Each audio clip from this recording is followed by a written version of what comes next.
The wild regions of Australia are a dangerous place, teeming with lethal animals.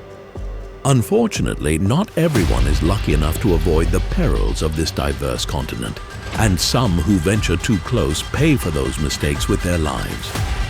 Today, we take you to northeast Australia, where a gathering of friends ended with the death of a 43-year-old woman.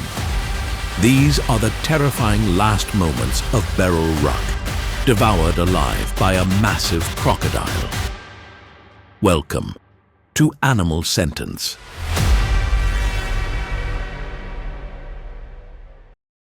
It was Saturday, December 21st, 1985, in the far north of Queensland, Australia, and a small group of friends was preparing for a pre-Christmas celebration.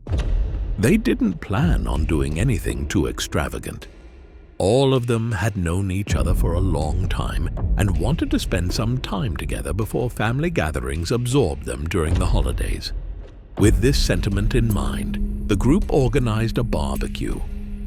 At 11 p.m., the friends met at the butterfly farm with steaks and coolers filled with drinks. It was a hot day, and even at 11 p.m., the group could still feel the heat. They lit the grill, and soon the sweet smell of cooking meat filled the air. Conversations and drinks flowed easily, and everyone was relaxed and carefree. They congratulated each other on another peaceful Christmas together and discussed plans for the new year. At 11:30 p.m., the 5 friends in the group decided to explore the forest. Their location was right next to the Queensland rainforest, and they had grown bored of sitting in one place chatting. The rest of the group had nothing to worry about. After all, there was plenty of human activity around the area, and the 5 were fully capable adults. Besides, they didn't plan on being out for long. They were just going to look around a bit before rejoining the group. Maybe they would see a koala or other wildlife. The 5 chose a trail and quickly delved into the thick blanket of the forest.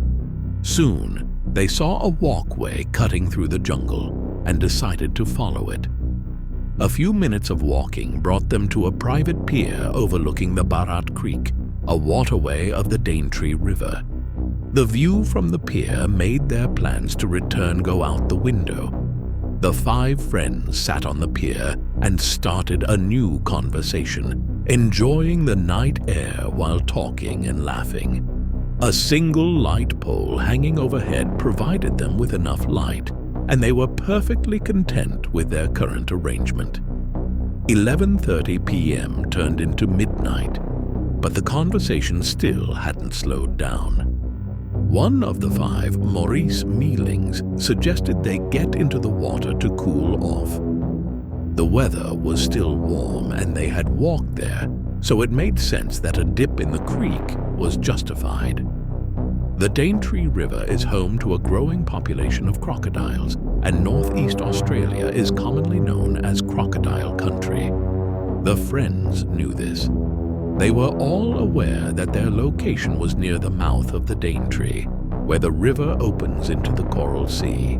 As the tides caused the waters to rise and fall, bull sharks swam into the river looking for any low-level animals that dared to tread the waters.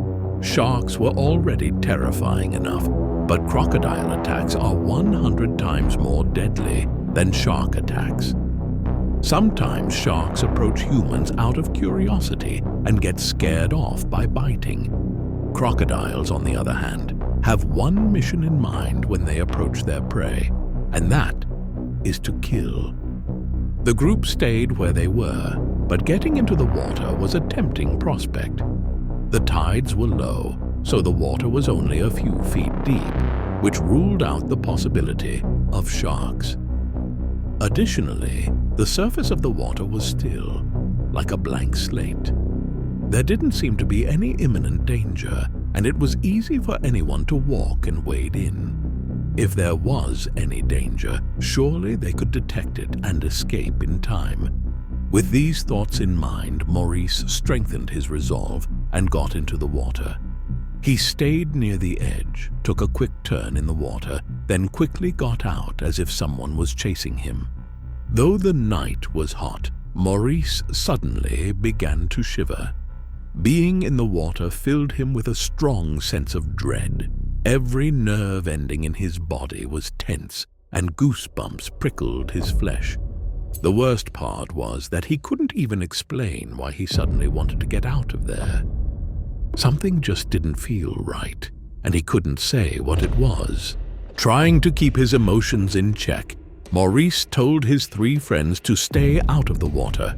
They were still chatting on the pier and were better off staying there for the rest of the night. Unfortunately, seeing Maurice in the water gave the rest of them the courage to dip their feet into the cool water. Considering how calm the water still was, the tide still low, and Maurice having just gotten in and out unharmed, they wanted to enjoy the nice water too. Any predator beneath the surface was indeed far away, and they could detect danger and get out quickly. Next into the water were friends John and Rob, followed closely by 43-year-old trader Beryl Ruck. John and Rob effortlessly entered the black, murky water and continued chatting near the pier, though they didn't want to go any further. Morris and his wife, Selina, remained safely on the pier, enjoying the view from there while Beryl waded in the water. It seemed like the perfect night, just 5 friends having fun. What could go wrong? Unbeknownst to the group, Maurice's intuition was right. A deadly beast was stalking them. In the darkness of the night and the stillness of the water, just out of reach of the lamp's soft glow, lay a massive crocodile. In the dark, the animal had no problem blending in with its surroundings. It remained hidden beneath the water's surface, far from the unsuspecting human eyes. Its movements were calculated not to stir the waters, and it had its sights set on the group as its dinner. Slowly, patiently, the predator approached its prey. John and Beryl were being hunted, and they didn't even know it. Suddenly, the night grew still. The insects and nocturnal animals scurrying through the rainforest fell silent, as if they knew what was about to happen, and held their breath in morbid anticipation. A chill ran down John's spine, and fear enveloped him like a cold blanket on an even colder day.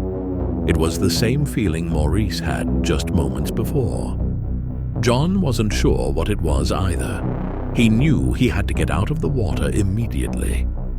He hurried toward the pier, reaching to grab the wooden post, but before he could even lift himself, the water exploded around him, and the force made him stumble and fall back into the water. The water rushed into his nose, mouth, and eyes. In his confusion and panic, he couldn't see what was happening, but his friends on the pier could, and what they saw before them was a horrifying sight. Before them was a massive crocodile, about 5 to 5.5 meters long, with its teeth sunk into Beryl's flesh. Her face was a mask of pure terror. Her eyes were wide open, and her mouth was agape as if she wanted to scream, but had suddenly forgotten how. The crocodile dragged her under the water's surface before she could even attempt to let out that scream. It was December 22nd, 1985, and Beryl Ruck had disappeared, never to be seen again. Beryl's friends were not only mentally and emotionally scarred for life, but they were also left with the heavy burden of telling others what had happened to the poor woman and the guilt of their actions. If only they had stayed at the farm with the others, or at least chatted until midnight before heading back, maybe she would still be alive. A few weeks later, a large crocodile was killed nearby. The crocodile was nicknamed Big Jim, and in its stomach, the arm of a woman was found. In 1985, DNA science was not fully developed, so it was assumed that the arm belonged to the 43-year-old trader, Beryl Ruck. Crocodile attacks are more frequent than shark attacks because foolish humans constantly ignore all warnings and venture into crocodile territory. The tragic story of Beryl serves as an important lesson. Never swim in unfamiliar waters, especially not at night. And never mess with nature, because nature will not hesitate to bite back, leading you to your unfortunate animal sentence.